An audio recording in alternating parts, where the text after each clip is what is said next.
Hi, ek is Rudy Young, pastoor van Lig en Liewe Sentrum. Baie dankie dat jy ons audio boodskappe kom luister het.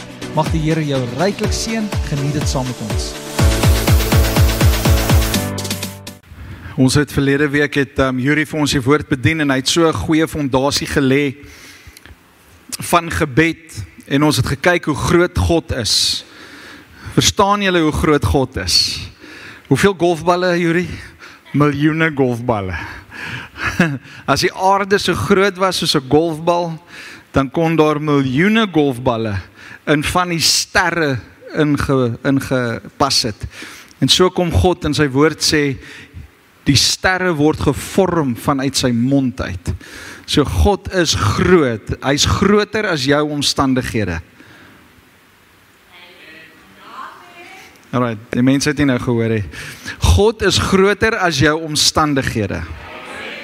God is groter as jou probleme. God is groter as jou berge wat voor jou lê. Die probleem is, ons kyk heeltyd vas in ons berg en dat ons vergeet dat ons boontoe moet kyk. Psalmdigter sê in Psalm 121, ek kyk op na die berge, waar sal my hulp vandaan kom? My hulp is van die Here. Nou as jy daai Psalm in konteks wil verstaan, dan praat hy van op die bergtoppe het die ouens hulle altaars gebou en hulle torings gebou van al hulle gode. En dan sê die psalmdigter, ek kyk op na hierdie berge, ek kyk op na hierdie dinge, hierdie monumente wat hierbo gebou is. Waar sal my hulp vandaan kom? Wie van hierdie gode, wie van hierdie nagemaakte klip en sement en klei en hout gode gaan my help? Dan sê Dawid, die Here my God gaan my help. Hierdie berge, hierdie dinge gaan nie vir my kan help, maar die Here, my God, gaan my kan help. So ons gaan vandag 'n bietjie verder praat oor gebed, en ons gaan 'n bietjie kyk na die impak van gebed. Wat se impak maak gebed? Ek wil vandag vir jou sê dat gebed het 'n impak. Wanneer ek en jy bid, dan gebeur daar iets. Something happens when we pray. Corrie ten Boom het gesê, is prayer your steering wheel or your spare tire? Oswald Chambers het gesê, we tend to use prayer as a last resort, but God wants it to be our first line of defense. Billy Graham het gesê, to get the nations back on their feet, we must first get down on our knees. Is dit mooi nie? D.L. Moody het gesê, every great movement of God can be traced to the kneeling figure. Elke herlewing wat uitgebreek het reg oor hierdie wêreld oor al die jare, het voorgang gehad van gebed. Gebed het krag, gebed het 'n impak. Of jy dit sien, of jy dit glo, ek gee nie om wat jou opinie is nie, ek sê vandag vir jou, gebed het 'n impak. En wanneer ek en jy bid, dan is die Here gereed om te help, om te antwoord. Nou, ons gaan vandag 'n bietjie binne in dit inklim. So gebed het nog altyd die vermoë gehad om situasies te draai. Amen. Ek weet nie, ek het honderde getuienisse al gehoor, duisende getuienisse, honderde miljoene getuienisse al gehoor, oor hoe God situasies verander het, toe mense begin bid het. Jy het dit miskien self al beleef. Ek weet, ek het dit al telke male beleef, waar ek bid en die Here vertrou. Die Here vertrou, nie my eie plannetjies maak nie, maar die Here vertrou. Dan kom die Here deur met groot wonderwerke en deurbrake. Amen. En ek wil net hê dat ons moet verstaan dat God is 'n waarmaker van sy woord, en wanneer ek en jy bid, dan antwoord die Here. En voor ons verder gaan, daar in die saalarea is daar 2 borde. Dis nie net om 'n bietjie skeiding te bring en 'n bietjie mooi te maak en so nie. Dit is 'n prayer request wall en 'n answered prayer wall. Dis 'n stuk plank, maar dis 'n muur. Right? En dan het ons papiertjies daar by die infodesk wat julle gebedsversoeke kan neerskryf en dit daar kan gaan vaspen. Maar ek wil vir jou vra, dat as jy 'n gebed daar neergepen het, moenie vergeet van jou gebed wat jy daar neergesit het. Jy moet ook bid vir jou gebed. En dan moet jy kom sê, is my gebed beantwoord of nie? En dan as hy beantwoord is, dan skuif ons hom na die aansit prayer toe en dan vier ons fees oor dit wat die Here kom doen het in jou lewe. Amen. En dit deel sommer as 'n getuienis van dit wat die Here in jou lewe gedoen het. So reg deur die week is ons besig om te bid vir daai gebedsversoeke en ons vertrou God vir groot impak. Amen. Nou ons praat baie kere van gebed het krag. Maar ek dink daar's nog 'n element daaraan dat gebed het 'n impak. Want krag sien ons baie keer as groot en wow en krag. Maar impak kan klein wees. Vra vir Cheslin Colby. Hy's 'n klein mannetjie met groot impak. Ons dink baie keer, en ek het dit nou gesien met Ruben hulle met hierdie fees en met Monique hulle met die netbal toernooie wat hulle nou in hierdie vakansie het. En nou julle ken my dogter Monique, sy's lekker kort, sy's net so lank en sy is die verdediger. Sy speel vee. Dan kom sy baie keer op daai bane, dan is daar 'n doel wat so lank is. En dan moet hierdie kort mensie daai doel verdedig. Nou ek het nou gekyk, baie van die spanne, dan staan daar hierdie klein verdedigertjie en hierdie lang doel, en hulle gooi net oorballe daar na die doel toe, en die doel staan net so en vang die bal, en sy sit die ding hier bo die net. Hy sê, hoeveel meer is amper dit gooi nie. Sy vang hom en sit hom in, vang hom en sit hom in. Maar dan kom Monique, so kort soos sy is, met haar veerkrag wat die Here haar gegee het, dan spring sy bo daai doele uit en dan gryp sy die bal af. En dan vat sy dit. En dan is almal soos, wow! En papa hardloop met die vla langs die baan en nee, ek mag nie skree langs die baan nie. Ek is verbied. Maar impak maak nie saak oor hoe groot jy is nie. As jy die vermoë het om te kan bid, dan kan jy impak maak. Maak nie saak hoe groot die berg voor jou is nie, al sê jy net 'n gebed van Here help, dan is daar impak. Want dit gaan nie oor die grootheid van jou nie, dit gaan oor die grootheid van God. Want ons bid nie tot 'n dooie God nie, ons bid tot 'n lewende God. Ons bid tot die een wat hemel en aarde gemaak het. Die een wat Yuri verlede week vir ons gewys het op die skerm, wat hierdie groot sterrestelsels gemaak het. Verstaan ons hoe groot God is? En dat ek en jy net in eenvoud en nederigheid na hom te kan kom en sê, Here help, en die Here help. Die Here se hand, of hoe sê hulle, die arm van die Here is nie te kort nie. Die Here help ons. Toe Petrus begin sing, toe is Jesus daar. Petrus het nie gesing en toe sê hy, o Here my God, so groot en neerwaardig en waardig is U, en dankie vir gister se kos, en al my voorsiening en dinge wat ek het, en my kar, en my motor, en my boot, en my fiets, en my vrou, en my hond, en my kat, en my kinders, en Here, dankie dat ek geleer het toe ek 4 jaar oud was, om te swem, maar Here, hierdie see area rondom my is te groot, hierdie golwe is te groot, en ek het my surfboard vergeet. Nee, wat het Petrus gedoen? Here, help! En die woord van die Here sê, en Jesus het sy hand uitgesteek en hy het vir Petrus gehelp. En hy het weer hom opgetrek dat hy weer op die water loop. Jesus het hom nie in die water gesleep op pad boot toe nie. Hoe sou dit gelyk het? Imagine dit. Ek so prentjie mense, ek sien weer vir Petrus. Weet, hy sou miskien om sy rug moes gedraai, dan kon hy miskien makliker gegaan het, maar dan, hy was in 'n storm, en die water het geslaan. Nee, Jesus antwoord sy gebed. Want julle verstaan, hy het gebid. Hy het gebid op daai oomblik, Here help. Want hy het gebid tot Jesus, hy het gepraat met Jesus, hy het gepraat met God. En die Here tel hom op, en hy sit weer sy voete op die vaste water, en hulle loop. So my en jou gebed maak 'n verskil. Nicolien, kom ons kyk gou na daai videoetjie. Kyk gou hier op die skerm. I have prayed and nothing happens.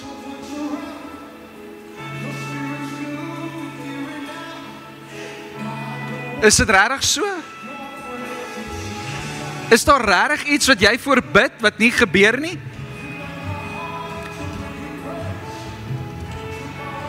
Hierdie saadjie is 'n kort video, groot impak. Sien? Impak. Hierdie saadjie lê onder die grond en hy ontkiem en hy groei. Nou hierdie is hyperspeed, hyperlapse. Ek daai is die woord. Hyperlapse. So dit is vinnig. Maar hierdie is oor tyd. Wat daai saadjie eers moet doodgaan en dan moet hy eers begin worteltjies gooi en dan kom daar 'n groen blaartjie uit. Nog niks sien ons op die grond nie. Diep onder die grond is hierdie saadjie besig om te groei. Jou gebede mag dalk wees soos hierdie saadjie. Dit het impak. Dit begin beweging veroorsaak. Die probleem wat ons baie keer het is ons hou op bid. Ons hou op bid. Bid sonder ophou, sê die woord van die Here. Dit beteken nie dat ek met Jeremy staan en gesels en terwyl ek met Jeremy gestaan en gesels bid ek nie. Dit beteken nie dat ek met my vrou gesels, met my kinders gesels of nou met julle preek, wel hier in my agterkop as ek heeltyd besig om te sê Here help. Maar okay, maar ek is nie die heeltyd besig in gebed nie. Partykeer kyk ek rugby en ek skree. En dan sal ek sê Here beskerm. Maar ek bid nie non-stop nie, maar die Bybel sê bid sonder ophou. Wat bedoel hy? Dit beteken dat ek moet aanhou bid totdat ek die deurbraak kry.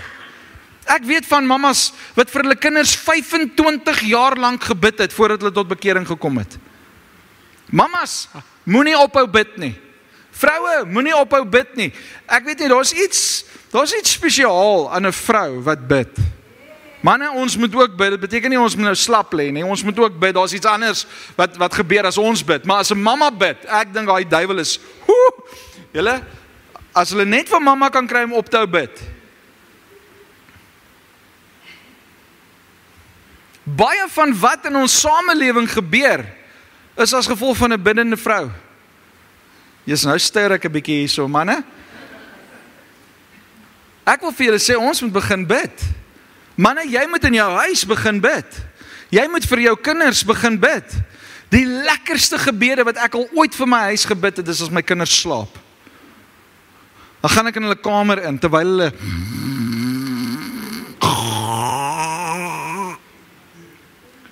dan sê ek, Here, dankie dat U hulle bless met vrede. Dankie, Here, dat U hulle toevou met U heerlikheid. Here, dat U hulle mindset vul. Here, dat al hierdie dinge wat hulle by die skool deurgaan, al hierdie vriende wat hulle het, Vader, Here, dat die impak nie van hulle sal kom nie, maar die impak van U woord sal kom. Here, dat daar honger en 'n dors vir U sal wees. Môreoggend word hulle wakker. Ek het lekker geslaap. Ek weet. Ek wil vir julle sê, ons dink partykeer dit is stupid. Wie van julle het al daai gedagte gehad? Weet, die gedagte kom by my op, gaan bid vir jou vrou, gaan bid vir jou man, en kom jy net die volgende gedagte, nee, dis stupid. Dis dom. Maar nie, dis so nie jy nie. En dan kom hy gedagtes, en hy gedagtes probeer jou wegkry van dit wat jy moet doen. Gebed het 'n impak. Amen. Right, ouens, ek het baie skrif vandag.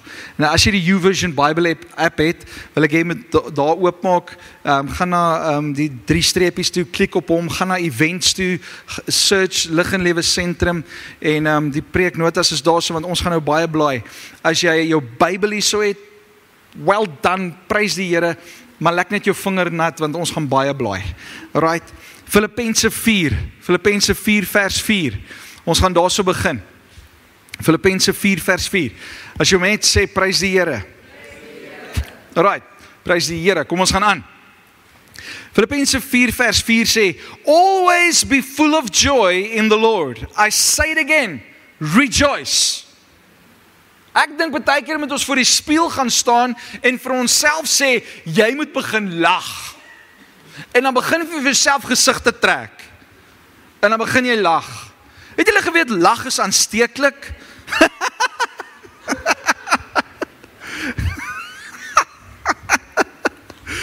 As ons net kan begin lag en ons kan net begin joyful raak. Ek en my vriend Sagrys het 'n kaset gehad. Jong mense, dis so 'n plastiek covertjie, dingetjie wat jy 'n potlood insit as jy wil rewind. Maar anyway, dit was ons CD's, dit was ons musiek gewees, dit was ons iPod. Druk die kaset in die typespeler in die kar. En dan het ons net geluister hoe ouens lag. Die hele kaset, 90 minute lank, was net lag. Ek en hy sit later in daai Mazda 323 en dan lag ons onsself kedisnis. Ons maagspiere is seer, ons het 'n gym sessie gehad want ons het gelag. Waarvoor het geen mense idee nie, maar ons het gelag. Rejoice. En dan sê die skrywer, again I say, rejoice. Ons moet vol joy wees. Alles begin by joy.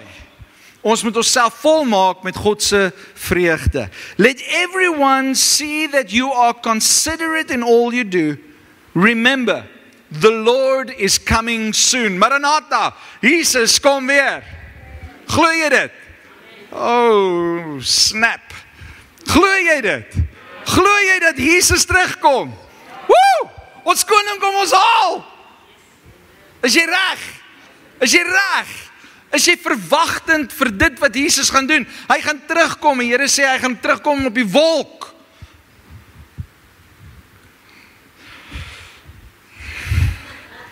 Jesus kom weer. Ons het ons verwagting verloor dat Jesus weer terugkom. En omdat ons verwagting verloor het dat Jesus terugkom, bid ons nie meer nie. Maar hoe is dit gelink met mekaar? Heel eenvoudig, jy's nie ernstig meer nie. Jy's nie meer dringend in jou hart vir die verlore siele rondom jou nie. Jy's nie meer attent daarop dat die tyd min raak nie. Jy sien, as ons verstaan dat die tyd min raak, gaan ons al hoe meer begin bid. En dis hoekom hierdie gemeente gesê het, ons gaan begin met 'n nuwe roetine. Ons gaan elke eerste Woensdag van die maand gaan ons saam bid. En ek wil jou encourage. Come on. Kom ons kom Woensdae aande, hier die eerste Woensdag aand van elke maand, kom ons hier by mekaar. Ons het nou Woensdag wat verby is, het ons saam gebid. En ek wil jou encourage. Dit is nie net nog 'n ding wat ons doen nie. It's corporate prayer. Dis daai eenheid wat ons vorm om saam te bid vir hierdie gemeente. Amen. So ek wil jou uitnooi, die volgende een is in Mei. Don't worry, sê vers 6. Don't worry about anything. Instead, pray about everything. Tell God what you need and thank Him for all He has done.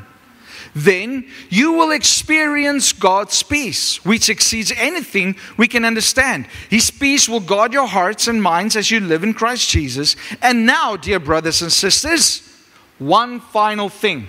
Fix your thoughts on what is true and honorable and right and pure and lovely and admirable. Think about things that are excellent and worthy of praise. Keep putting into practice all you learned and received from me, everything you heard from me and saw me doing. Then the God of peace will be with you. Ek het hier geskryf, die gedagte het by my opgekom. The antidote to worry is a believing, praying person. A believing, praying person will have the antidote to worry. Hoekom? Want worry is vir 'n ander dag, nie vir vandag nie. Vandag worry ek nie, want ek bid, ek vertrou die Here, ek glo in die Here. Môreoggend sê die woord, môre het sy eie probleme.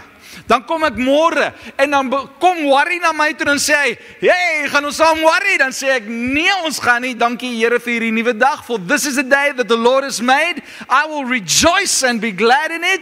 En ek dankie Here dat U voorsien in al my behoeftes. Tata worry. Ons spreek dit mos oor ons maande. Janne worry. En al die Janne worry in Januarie. Jy spreek dit oor jouself. O, ek is so bekommerd. Ek is so geworried oor wat gaan gebeur. En nee, luister wat sê vers 6. Don't worry about anything. Wat is anything? Alles. Everything. Anything.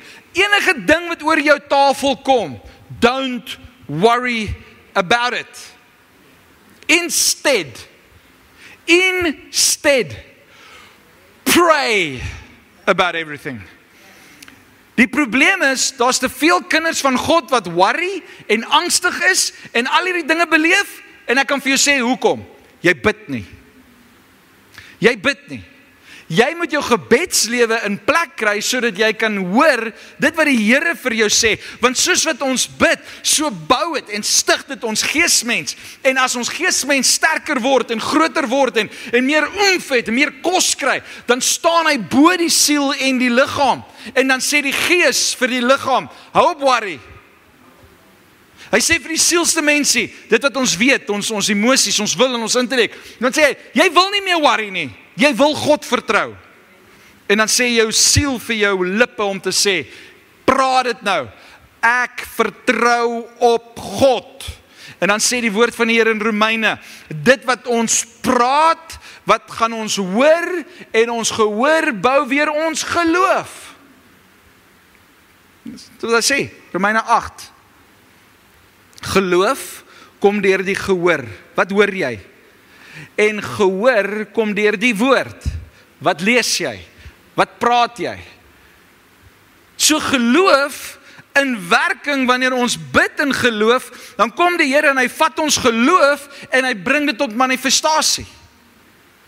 Is dit wat Hebreërs 11 vers 1 vir ons sê? Geloof is die dinge wat ek voorhoop, wat ek nie sien nie. So ek kom met geloof na die Here toe en ek bid in geloof dat dit gaan gebeur. En dan 2 uur vanmiddag, dan nog niks gebeur nie.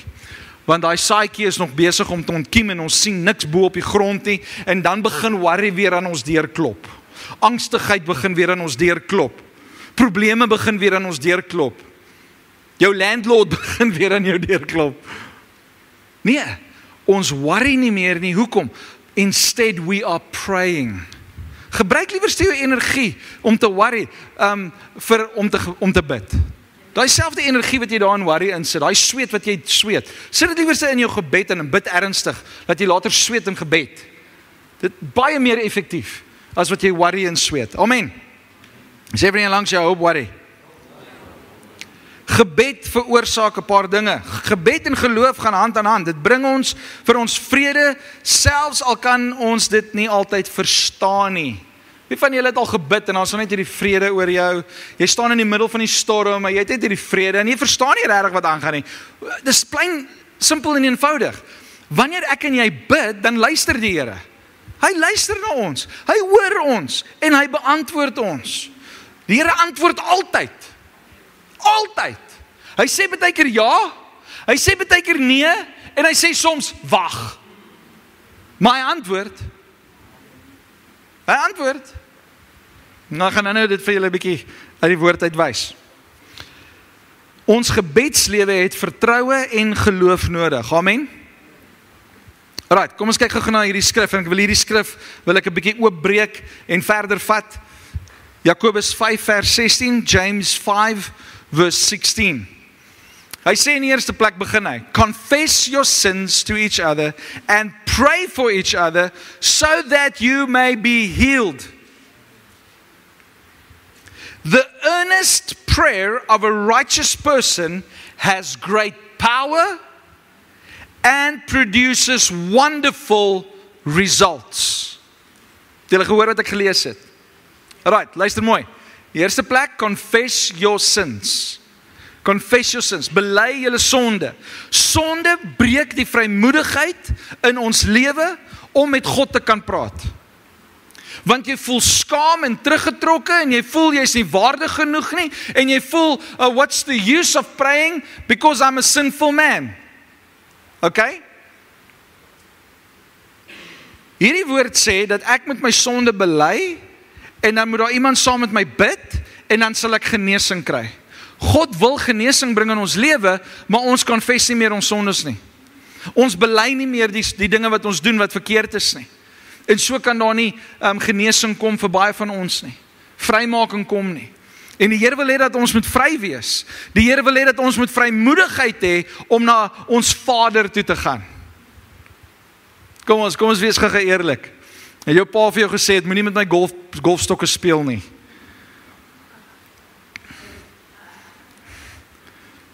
Ek het dit al lankal bely, so ek gaan dit gebruik as 'n storie. My pa het golfstokke gehad. En dan kyk ek en my broer ninja movies. En dan soek ons swaarde. En dan haal ons my pa se golfstokke. En dan is ons ninjas. En dan slaan ons mekaar met die golfstokke. En baie keer dat daai golfstok net so knakkie gehad. Knakkie hom weer terug. En as my pa by die huis kom, dan hardloop ons, dan gaan bære ons die golfstokke. Maar weet julle wat is die grootste probleem? Ons vrymoedigheid om met ons pa dan te praat was dan verbreek. Want ons is bang hy vind uit. En glo my, waarheid kom altyd uit. Nee, kinders, die waarheid kom altyd uit. So leer dit sommer van jongs af, leer dit van my af. Want as my pa gaan golf speel, en hy wil 'n reguit hou slaan, werk dit nie reguit nie. So as my pa wat so sleg golf gespeel het, as die stokke wat so bietjie uittuned was. Right.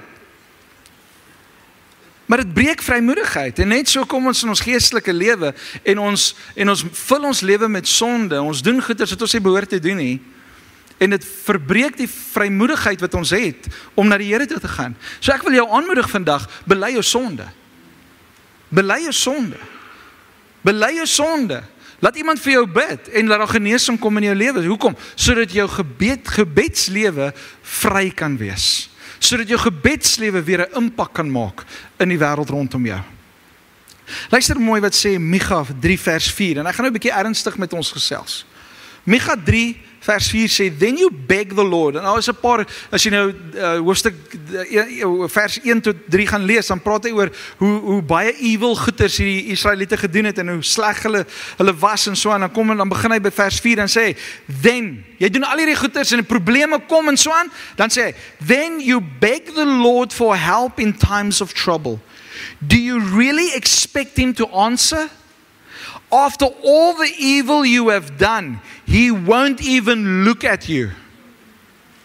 Yes, toe ek hierdie skrif lees, so dink ek met myself, Here, hoe baie keer het ek al gebid, in my denke van ek is okay, maar ek het toegelaat dat my lewe gevul was met sonde, met ongeregtigheid, met dinge wat nie reg was, en dan kom ek na die Here toe, en dan verwag ek die Here moet na my kyk, en vir my sê, well done, goed en getroue diensknegt. En dan verwag ek dat die Here 'n genie in 'n bottle moet wees.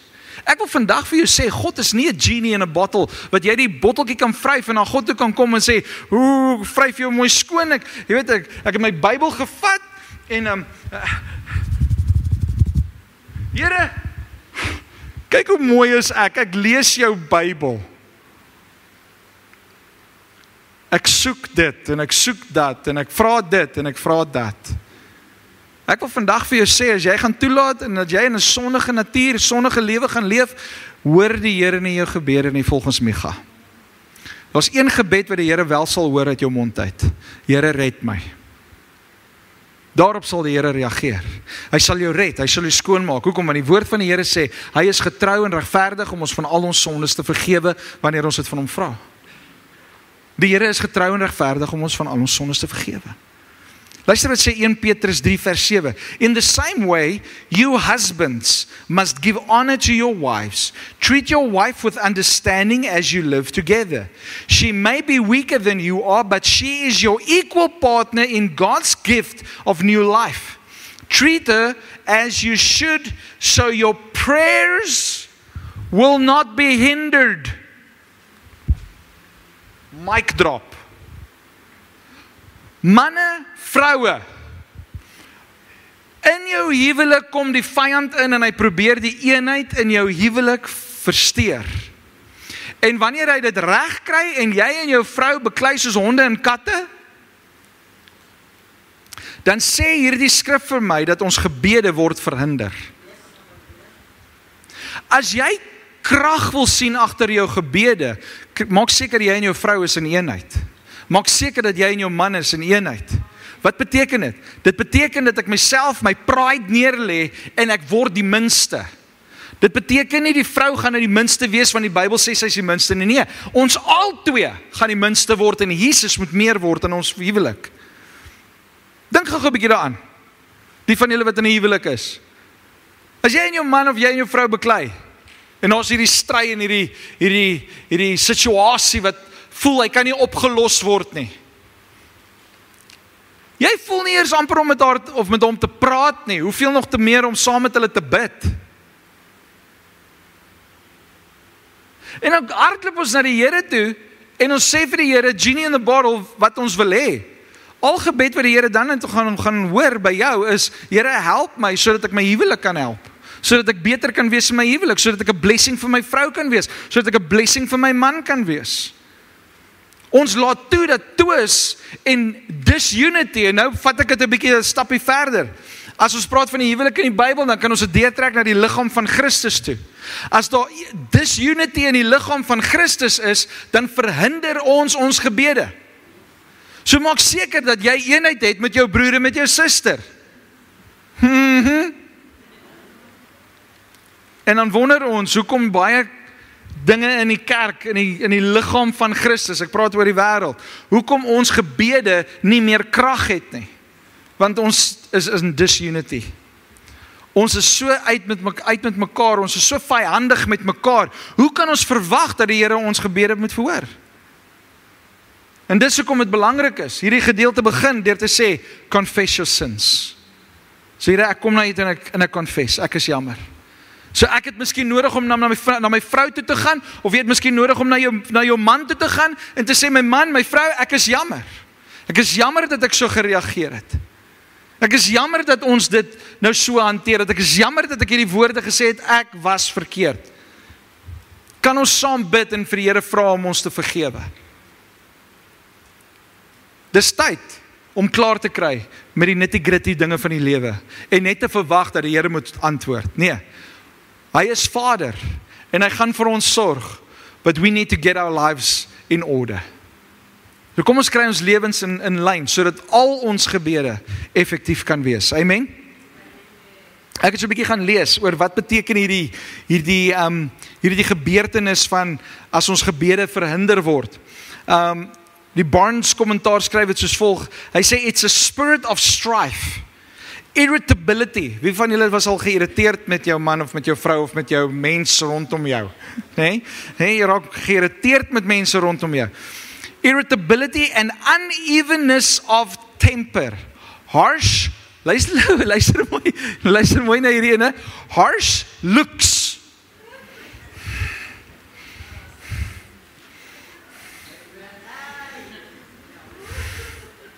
Jy kan mos dadelik op iemand se gesig sien as hy kwaad is vir jou.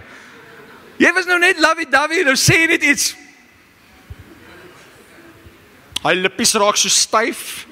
Die oor raak groter en rooier en die neusgate raak groter. Want ewe skielik moet die hart vinniger klop en jy het meer suurstof nodig. En jy byt op jou tande. Dis so net verduidelik. Harsh looks and unkind words. A disposition easily to take offense. Dis wanneer ons offense gee en offense vat.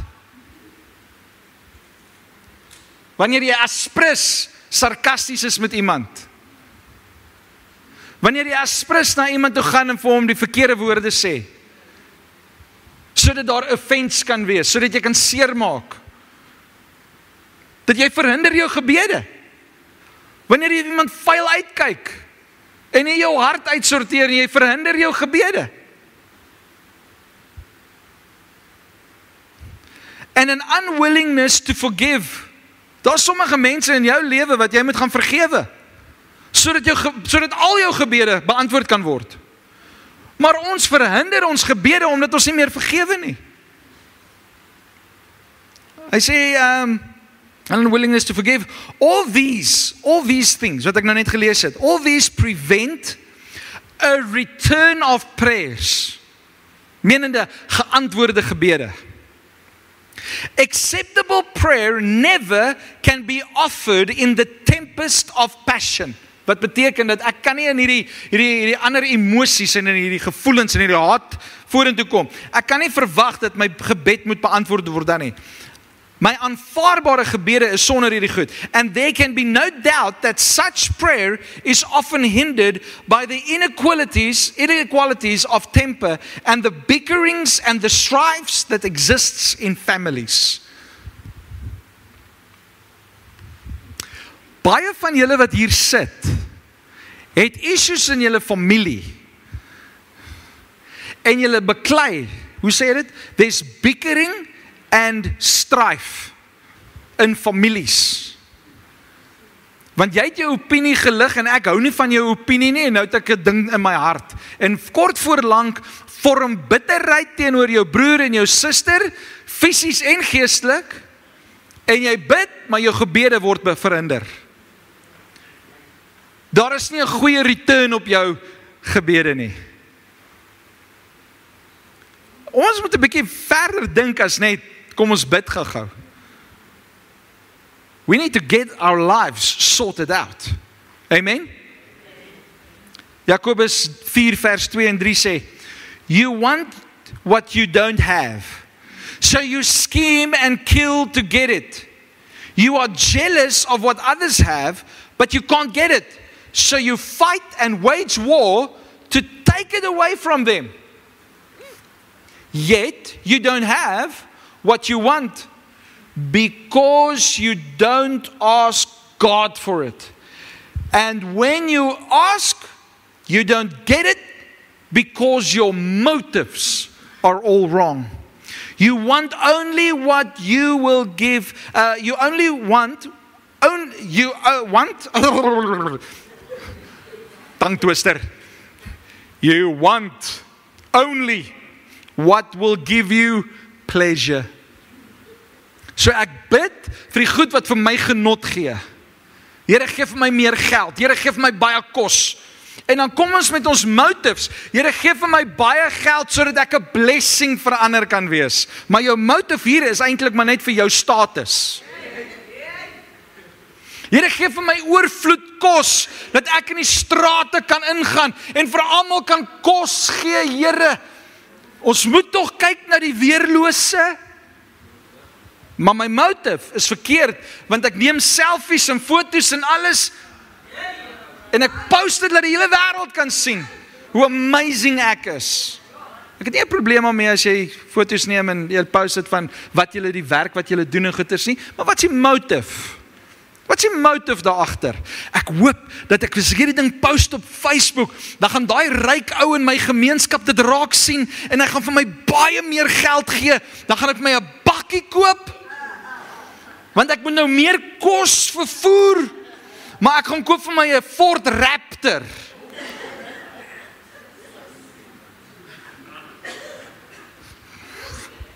Wat is die motive van jou hart? You are hindering your own prayers. Ek meen, hierdie ou begin sommer verkeerd. Hy skiem en maak dood, want hy wil iemand anders in hê.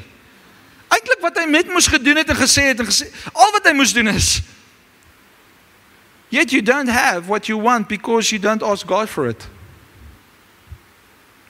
Maar ek skiem, en ek maak dinge, en ek maak planne, en my motives van my hart is verkeerd, en nou maak ek 'n klomp stories sodat ek kan kry wat ek wil hê, en dan het ek nog die audacity om vir God te vra, om my dit te seën daarmee.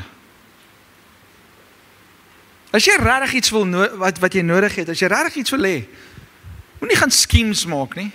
Moenie jealous wees van ander mense nie. Gaan vra die Here. Vra die Here. You don't have because you don't ask God for it. But make sure that your motives are clear. Make sure that your motives are pure. Amen? Eenheid is so belangrik in die lewe van 'n Christen. Ons moet eensgesind wees. Ons gaan nie saamstem oor alles nie, maar eenheid beteken nie dat ek en jy saamstem oor dieselfde ding nie. Die eenheid beteken dat wat ook al op die tafel is, ons doen dit saam vir dieselfde doel. Ons beweeg in dieselfde rigting. Godwin kom staan nie voor by my op die stage. Ek like dit om op Godwin te pik. Krijg jy jou gitaar? Ek is amper klaar. Gee my net nog so 1/2 uur.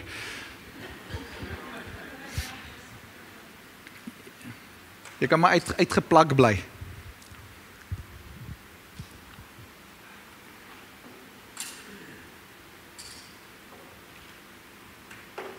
Nee, jy moet hom aansit.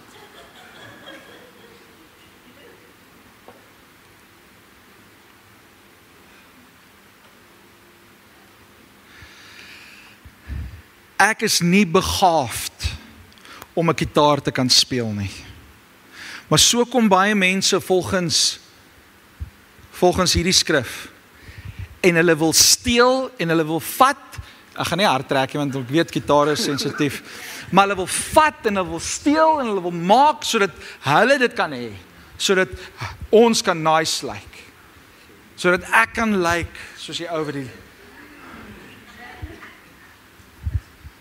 lyk net asof my maag jak. So ek kan nie dit doen nie. So dit help nie ek beklei hierson nie.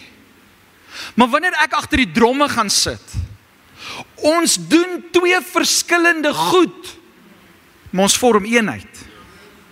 Julle verstaan wat ek wil sê? So wanneer ons by mekaar kom met dit wat die Here vir ons gegee het, dan vorm ons eenheid in ons diversity en ons vorm harmonie. Hy sing, jy sing 'n tweede stem. Ek sukkel met 'n tweede stem. So nou sing ons, Holy, holy, are you Lord God Almighty? Worthy is the Lamb, worthy is the Lamb, you are holy. Ek het hom nou gegooi, want ek het na 'n ander stem toe gegaan. Nee, ek dink dit is dit. Maar julle hoor wat ek sê. Wanneer ons verskille by mekaar bring en ons een doel voor oë, dan kan ons in eenheid staan in ons diversity en dan kom harmonie. Maar nee, nou wil ek die gitaar gryp want ek wil die gitaar speel. Die Here weet ek gaan gemors maak daarvan. Ek sal eers moet gaan oefen. Dankie, jy kan maar gaan. Ek moet eers gaan oefen. Ek was so vals soos 'n kraai toe ek kleiner was. Nee? Vra my ma. Dan moet ons itemme doen saam, ek en my broer. Visvang vir Jesus, visvang vir Jesus. Nee, ek dink daai tyd het ek nog mooi gesing en toe raak iets hoor, ek weet nie of dit my stem wat gebreek het of iets, maar toe is ek so vals soos 'n kraai. Nee, en toe wil niemand, toe sit hulle my op die tamboerijn. En ek moes leer en leer en leer. Wat doen ek? Ek het by die huis gesing en ek het by die huis gesing en ek het oral waar ek loop het ek gesing en ek het my stem geoefen en nou dink ek kan daar 'n bietjie noot hou. So nou en dan, wanneer ek wil. Okay? Maar nou kom ons op 'n plek en ons moet by mekaar wees. Ons moet mekaar help. En dit is waar ons eenheid dan vorm. Jou behoefte is anders as my behoefte, maar as ek hoor van jou behoefte, wat doen ek? Ek sit my gebed agter jou en ek bid saam met jou. En dan sê die woord van die Here, daar waar 2 of meer saam sê, moet 'n saak, so sal dit wees. So come on, kom ons bid saam, kom ons vertrou die Here. Ouens, ek het nog so baie om te sê, so kom ek kondens dit gou in 'n paar minute. Die tweede punt wat ons hierso moet sê is pray for each other. Bid vir mekaar. Jakobus 5, ons gelees 'n stuk sê, pray for each other so that you may be healed.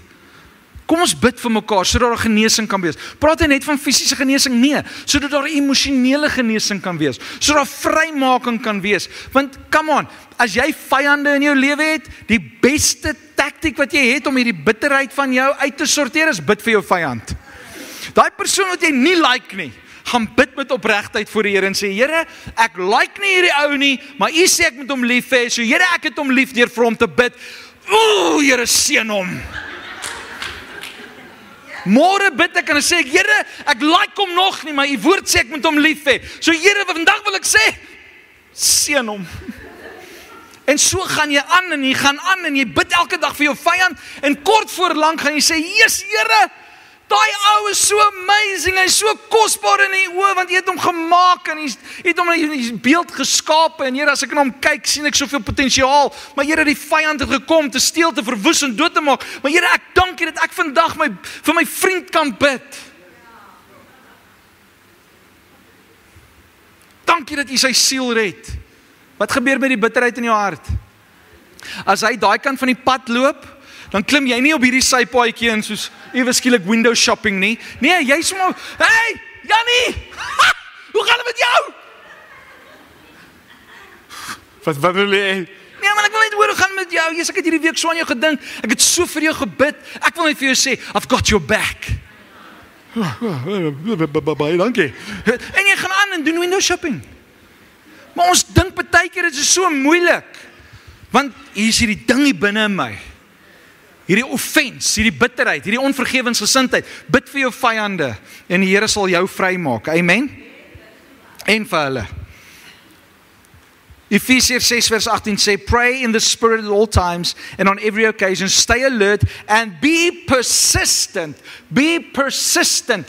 Hou aan en hou aan en hou aan in your prayers for all believers everywhere. Wie van julle het hierdie week vir my gebid, moenie jou hand opsteek nie asseblief. Maar come on, kom ons wees eerlik. Hoeveel van ons het vir mekaar gebid hierdie week? Die Bybel sê hier vir my en vir jou, en dit is deel van die wapenrusting, be persistent in your prayers for all believers everywhere. Okay. Kom ons gaan aan, Kolossense 3 vers 13. Make allowance for each other's faults and forgive anyone who offends you. Remember the Lord forgave you. So you must forgive others. Hierdie skrif is vir my so mooi. Come on, kom ons dink gou 'n bietjie oor. Make allowance. Wat beteken dit? Skep spasie vir ander se foute. Dit beteken dat ons almal maak foute. Dit beteken dat die persoon langs jou, agter jou, voor jou, het foute. Ja, die pastoor preek weer te lank. Ja, ons gaan weer 12 uur hier uitkom. Nee, ons almal het foute. Ek het 'n lang asem. Ek kan julle besig hou tot vanaand toe. Dan doen ons almal growth track. Right? Nee, maar hoor hierso. Ons kom so baie keer en ons kyk na mekaar se foute, dan judge ons mekaar daaroor. En ons hou mekaar vas oor daai foute. In plaas van om te sê, Jesus, Here, dankie dat U bless. Dankie Here dat U seën. Here, dankie dat U kom versterk. Here, dankie dat ek hom kan vergewe dat hy vandag so lank gepreek het. Here, dankie dat daar nie offense in my hart sal wees omdat hy so lank gepreek het nie. Maar Here, dankie dat ek huis toe kan gaan met vol lewe, vol van die woord, want hy het so lank gepreek. Right. So, derde punt. Prayer of a righteous person, die gebed van 'n regverdige. Nou ek het 'n bietjie gaan kyk, righteous in daai skrif is die Griekse woordjie dikaios, my vertaling. Okay? Dit beteken equitable, reasonable, impartial, just. En dan sien die sinnetjie. Somebody that keeps the commands of God. Dis iemand wat righteous is. Somebody that keeps the commands of God. All right. So the prayer of someone that keeps the commands of God has power. 1 Petrus 3 vers 10 tot 12 sê, for the scriptures say, if you want to enjoy life and see many happy days, keep your tongue from speaking evil and your lips from telling lies. Turn away from evil and do good. Search for peace and work to maintain it. Luister baie mooi wat sê vers 12, 1 Petrus 3 vers 12. The eyes of the Lord watch over those who do right, and His ears are open to their prayers. But, sê vir een langs jou, maar, hier kom 'n teenoorgestelde. But the Lord turns His face against those who do evil. Wil jy hê God se ore moet oop wees oor jou? Then you need to start doing things in the right way. You need to be a righteous man and woman of God. You need to do the commands of the Lord. You need to do what the word of God says you must do. As ons gaan begin doen wat die woord van die Here vir my en vir jou sê, dan gaan die ore van die Here oop wees oor ons lewe. Amen? Prayer has great power. Wanneer hierdie gebede in geregtigheid gebid word, dan word krag vrygestel. Die gebede kan onmoontlik wees, maar omdat daar geloof, reinhard en in God se wil gebid word, kan die onmoontlike gebeur deur daarvoor te bid. Jy kan voor die onmoontlike staan. Jy moet oor 2 ure jou huurgeld hê en jy weet nie hoe jy dit gaan kry nie. Maar die onmoontlike staan voor jou en jy kom in gebed en in geregtigheid voor God en jy bid, dan kan daardie gebede die onmoontlike verander. Amen. Jeremiah 32 verse 17. O sovereign Lord, you made the heavens and the earth by your strong hand and powerful arm. Nothing is too hard for you. Mattheus 19 vers 26 sê, Jesus looked at them intently and said, hierdie sê vir my dat Jesus het hulle stip in die oë gekyk, met erns het hy hulle in die oë gekyk, en hy het vir hulle gesê, with humans, this is impossible, but with God, everything is possible. Jesus looked at them intently, met erns het hy na hulle gekyk, en hy sê, with God all things are possible. Mattheus 17 vers 20 sê, you don't have enough faith.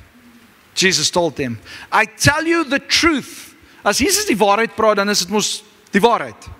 Amen?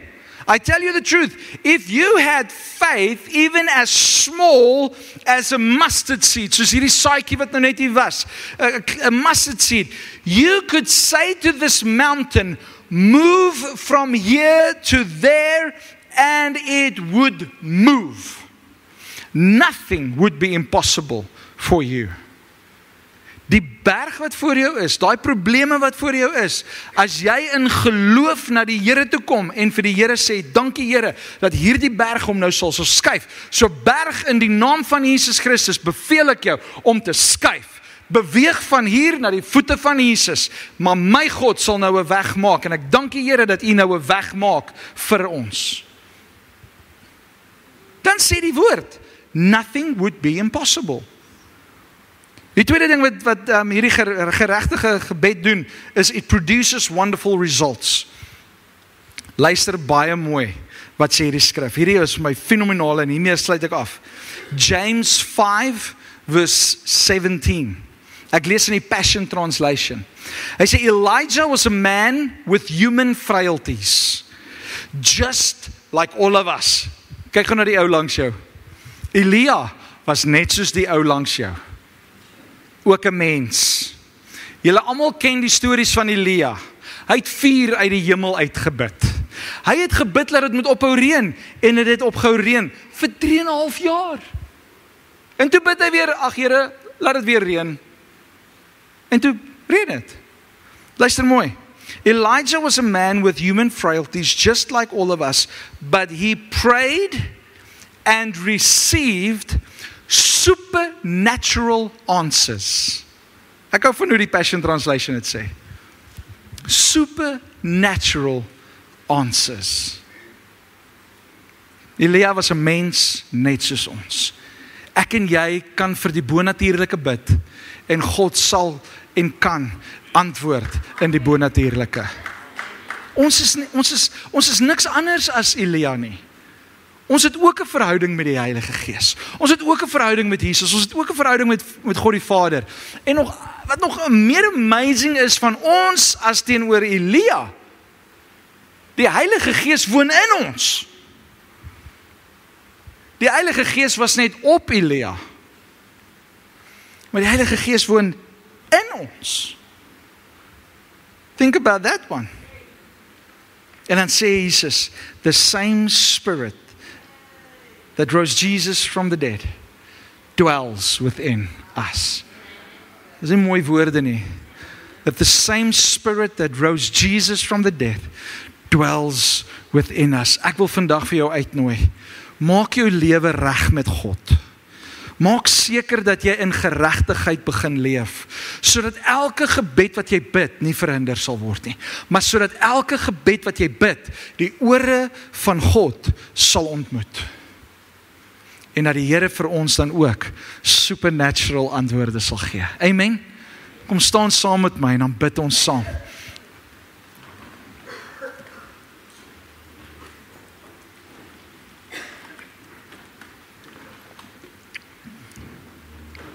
Die bloed van Jesus het vir my en vir jou die geleentheid gegee om staande te bly. Die bloed van Jesus het vir my en vir jou die geleentheid gegee om in geregtigheid te kom. Onthou, the only sin that Jesus had was our sin. He took our sin upon himself. But the only righteousness that we have is the righteousness that we have from Christ through the cross. Deur die kruisdood van Jesus Christus het hy vir my en vir jou geregtig gemaak.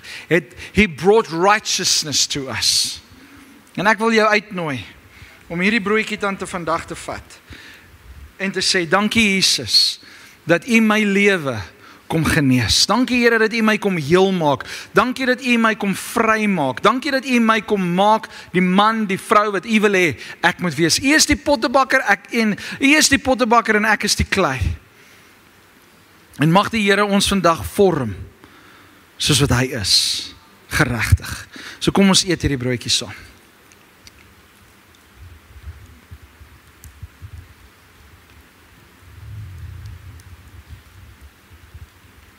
Jesus se bloed het vir my en vir jou gevloei. En deur dit het hy elke vloek gebreek oor ons lewe. Elke vloek, elke dingetjie waaraan jy kan dink van die verlede, het hy gebreek oor ons lewe. Jesus se bloed het 2000 jaar terug gevloei vir ons. Maar hy het vandag nog dieselfde krag. En deurdat ek en jy hierdie bloed drink en hierdie broodjie geëet het, sê ons het deel aan Jesus. Ons het deel aan die liggaam van Christus. En omdat ons dan sê ons is deel van die liggaam van Christus, moet ons 'n eenheid vorm. Moet ons lief wees vir mekaar. Moet ons vir mekaar bid. So kom ons vat vandag hierdie wyn en ons drink dit met die gedagte dat Jesus het ons vrygemaak. Amen.